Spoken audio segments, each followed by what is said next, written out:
안녕하세요. 저는 소아청소년 정신건강의학과 전문의 박소영입니다. 저는 이번에 대한소아청소년 정신의학회에서 중독되는 아이들 미디어 세상에서 현명한 부모로 살기를 공동 집필하게 되었습니다. 저는 이 책에서 제2장 디지털 네이티브의 뇌라는 제목의 영유아기 아동들 그리고 학령전기까지 아동들을 대상으로 한 미디어와 아이들의 건강한 발달에 대한 내용을 담당을 했습니다. 진료실에서 그리고 여러 강연장에서 그리고 유튜브를 통해서 만나온 많은 부모님들의 고민과 현실적인 실용적인 내용들을 담으려고 노력을 했습니다. 디지털 네이티브는 말 그대로 이 디지털을 모국어처럼 사용한다라는 뜻의 신조어인데요. 지금 시대의 아이들은 태어나서부터 미디어에 노출되어 있죠. TV가 있고, 패드가 있고, 부모님 손에는 폰이 있고, 터치를 한다든지 아니면 집안에서 음성 인식을 한다든지 이런 것들이 굉장히 자연스럽게 태어날 때부터 노출이 되어 있습니다. 그래서 그런 아이들을 디지털 네이티브라고 부르고 있습니다. 그래서 사실은 이 디지털과 미디어 세상이 아이들에게 자연스러운 환경으로 노출이 되어 있기 때문에 더더욱 우리는 이 영유아 시기에 이 디지털 미디어가 어떻게 영향을 끼치는지를 좀 더 민감하게 살펴볼 필요가 있습니다. 저도 그렇지만 많은 분들이 쇼츠나 릴스 그리고 디지털을 이용해서 영상을 보기도 하고 그리고 공부를 하기도 합니다. 한번 생각을 해보시면 디지털 미디어 중에서도 짧고 자극적인 미디어는 볼 때는 굉장히 즐겁지만 그 미디어를 소비하고 나면은 그 내용이 생각이 나지 않는 경우가 많습니다. 그만큼 굉장히 자극적이고 단편적이라고 할 수가 있겠죠. 그래서 우리가 팝콘 브레인이라는 용어가 나오기도 했죠. 이 팝콘 브레인이라는 것은 옥수수에서 팝콘으로 팡 터지듯이 반응하는 뇌를 얘기를 합니다. 굉장히 자극적인 이 디지털 미디어가 우리 영유아 시기에 굉장히 말랑말랑한 아이들의 뇌에 영향을 준다면 어떤 영향을 줄까요? 사실은 굉장히 전문적인 내용이 아니더라도 쉽게 답은 나올 수가 있습니다.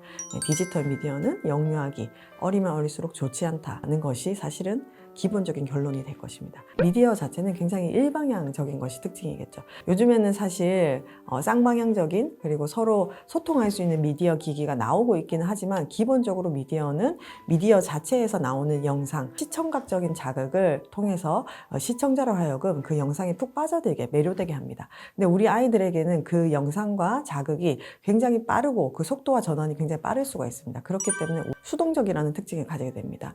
우리 아이들의 발달이 활발하게 이루어지기 위해서는 스스로가 뭔가를 만지고 경험해보고 활용해보고 이런 적극적이고 능동적인 활동이 필요한데 디지털 미디어를 보는 우리 아이들을 살펴보시면 입을 벌리고 눈도 깜빡이지 않은 채 눈이 화면에 고정되어 있는 그런 모습을 보면 굉장히 수동적이다, 멍해 보인다 이런 생각이 드실 겁니다. 실제로 미디어에 노출된 아이들의 뇌 영상을 찍어봤을 때 시각 중추는 굉장히 활성화되어 있는 반면에 다른 뇌 부위는 오히려 저활성화되어 있는 뇌 영상 연구도 있습니다. 그런데 사실 이런 미디어 자체의 어떤 부정적인 영향도 중요하지만 사실 미디어로 인해서 우리 아이들이 잃게 되는 부정적인 발달의 영향들이 좀 더 큽니다. 그래서 우리는 영유아 시기에 아이들의 발달, 그 중에서도 두뇌 발달이 어떻게 이루어지는지를 아는 것이 더 중요하다고 할 수가 있겠습니다. 이 시기는 우리 두뇌 발달의 기초 공사 시기라고 부릅니다. 마법의 6년이라고 부르기도 하는데요. 그만큼 이 초기 6년 동안의 뇌 발달이 폭발적으로 이루어진다고 생각을 하시면 되겠습니다. 그래서 우리 두뇌를 구성하는 신경세포를 뉴런이라고 부르는데요. 이 뉴런이 만 2세, 3세까지 굉장히 양적으로 폭발적으로 성장을 하게 됩니다. 그래서 만 2세의 두뇌의 양적인 무게는 1kg가 안 되는 소량이지만 생후 2, 3년만 돼도 이 뇌가 성인 뇌에 70%에서 많게는 90%까지 발달하게 됩니다. 가증식하는 시기라고 할 수 있겠죠. 그래서 아이들이 태어나서부터 생후 2, 3년까지는 다양한 자극을 굉장히 많이 받아들여서 이 신경세포를 굉장히 많이 만들어 놓습니다. 그 다음에 이 많이 만들어 놓은 신경세포들이 가만히 있는 게 아니라 서로서로 또 연결이 되는데 신경세포끼리의 연결망은 우리가 시냅스라고 부릅니다. 이 시냅스 자체도 초기에 굉장히 많이 증폭이 되면서 뇌를 오밀조밀하게 만들게 됩니다. 근데 이 오밀조밀하게 만드는 자극은 오감을 통한 자극, 아이가 능동적으로 하는 자극을 통해서 만들어지게 됩니다. 그래서 만 5, 6세까지 이 양적으로 질적으로 풍부한 자극을 받아들였을 때 두뇌의 기초공사가 됩니다. 그런데 이 기초공사가 왜 또 중요하냐? 기초공사를 토대로 그 이후의 두뇌 발달에 또 영향을 주기 때문입니다. 우리 두뇌 발달은 초기에는 양적인 발달을 위주로 하고 이후에 청소년기가 되면은 질적인 발달을 하는데 그때 가장 많이 하게 되는 게 이 뇌의 가지치기입니다. 사실 이 뇌의 가지치기는 만 5, 6세부터 조금씩 시작을 해서 청소년기에 굉장히 많이 하게 되는데요. 이 가지치기는 나무가 이렇게 커갈 때 불필요한 가지 혹은 건강하지 않은 가지를 잘라내서 건강한 가지를 더 잘 자라게 하는 것을 뜻하기도 합니다. 우리 두뇌도 이런 가지치기를 하는데요. 그동안 자극을 덜 받았던 두뇌의 부분들을 발달을 덜 시키고 그 전까지 많이 받았던 그 시냅스, 연결망을 좀 더 활발하게 발달을 시킵니다. 그렇기 때문에 이 뇌의 기초공사 시기에 어떤 자극을 받는지가 굉장히 중요하다고 하겠습니다. 우리 두뇌 발달을 위해서는 기본적으로 5가지 정도의 기본 원칙 꼭 지켜줘야 하실 게 있습니다. 첫 번째는 충분한 수면, 두 번째는 균형 잡힌 식사, 그리고 세 번째는 발달 과정에 맞는 심리적 성장, 네 번째는 충분하고 활발한 놀이의 시간, 다섯 번째는 신체 활동이 되겠습니다. WHO 그리고 우리나라 소아정신과학회, 소아과학회에서는 충분한 숙면, 그리고 균형 잡힌 식사, 잘 먹고 잘 자는 것을 기본으로 하고 있습니다.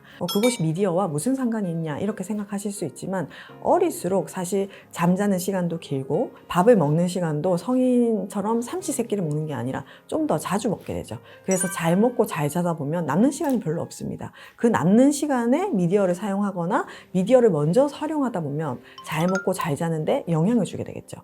그리고 이 2가지 말고도 제가 말씀드린 게 충분한 놀이 시간 그리고 충분한 신체 활동을 해야 된다고 말씀드렸습니다.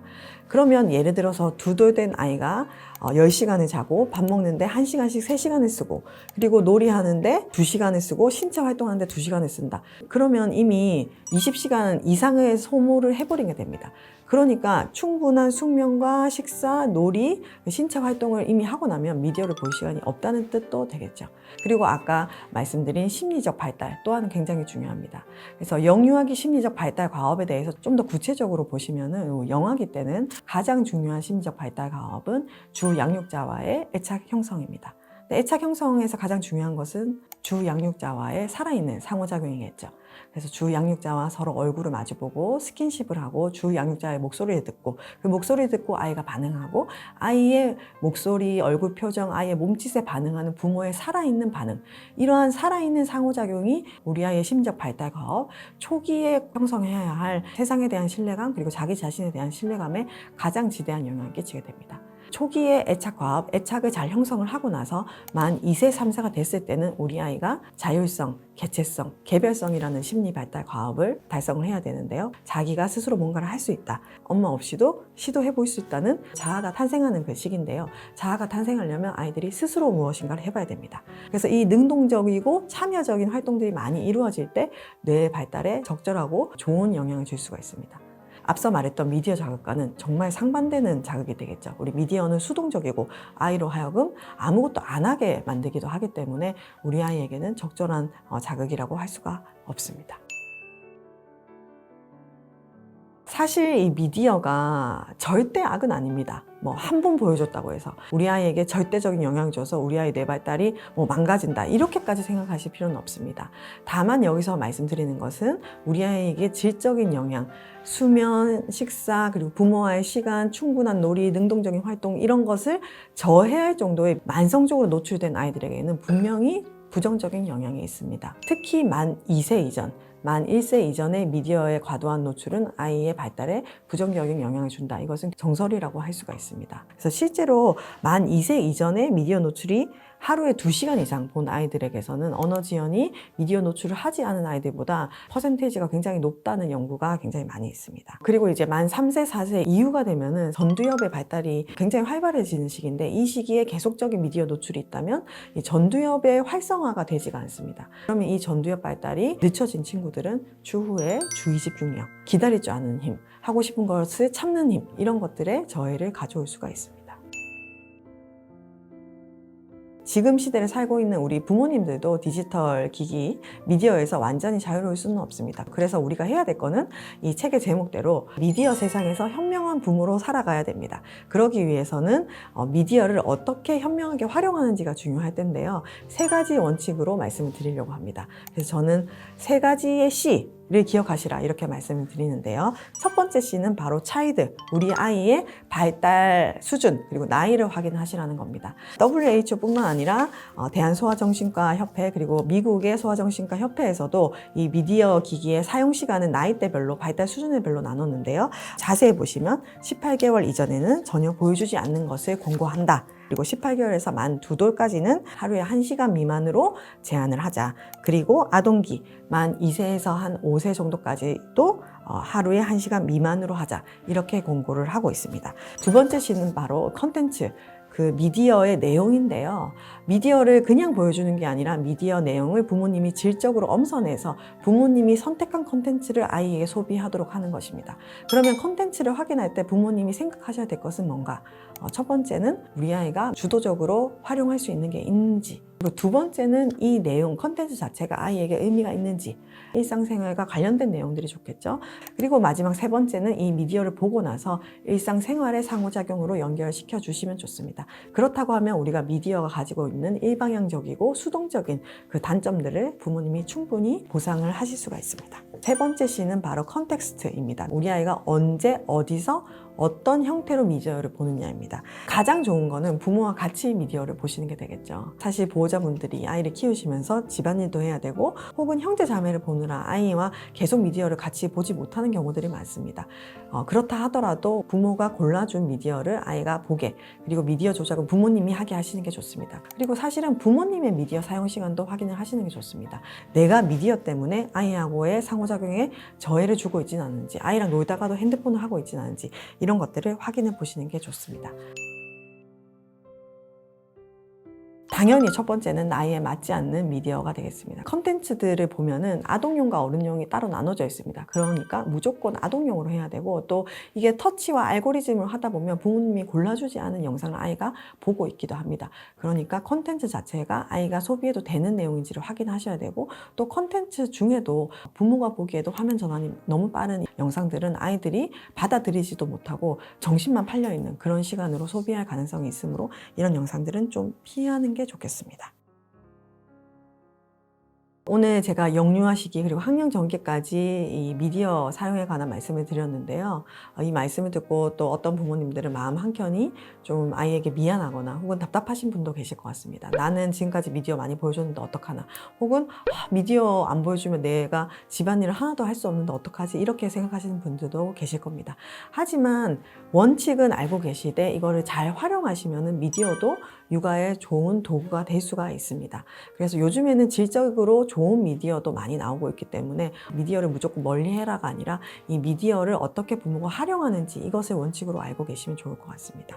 오늘은 대한소아청소년 정신의학회에서 발행한 중독되는 아이들 미디어 세상에서 현명한 부모로 살기 책 중에서 제가 집필한 제2장 디지털 네이티브의 뇌에 대해서 이야기를 해보았습니다. 감사합니다.